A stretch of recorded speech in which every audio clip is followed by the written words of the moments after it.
I thought we challenged this team to be more workmanlike, machine-like for 40 minutes.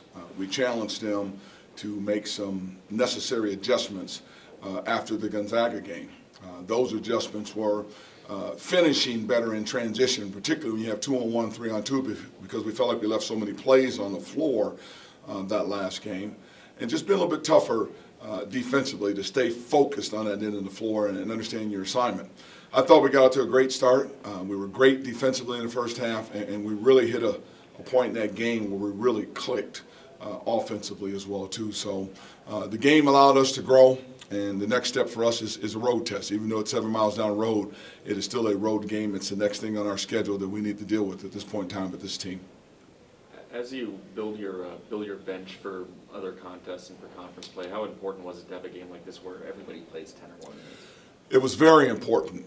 It was important to get Josh back on his game. And as I sent him a text after the Gonzaga game and just talked about toughness and talked about maybe it was my fault not calling his number more to get him in a better rhythm in the game. And I thought he responded well on both accounts in this game. It's important to develop that bench, though. Connor, Val, Robert Franks, Viante Daniels, all of those guys can help us if we can get them their confidence and get them on their games. And I still think we can go and develop it even more so, because you still have not yet seen the real Renard Suggs. For whatever reason, he's really struggling right now. So in a game like this, it gives you an opportunity to bring some guys off that bench and get their confidence.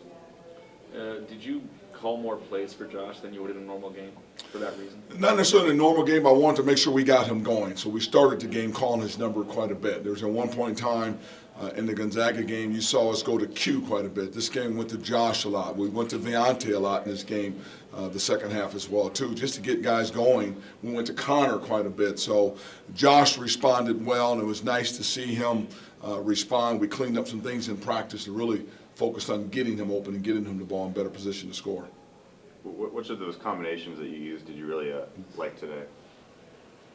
Until I can look at tape, I mean, our starters were really good in the game. I always like bringing Val in the game because Val changes the game with whoever's on the floor. But when you have an Ike Arebu and Charles Collison and any other wing over there, be it Renard or Q, especially that kind of speed over there, and you got a shot block on that back line that can change the game, that can block shots and give you a chance to get out and run, that's pretty good. So Junior's a great guy, great defensive stopper, but I really like it when Val's on the floor because it changes things defensively. You used a lineup that was 4 first-year players and Nye.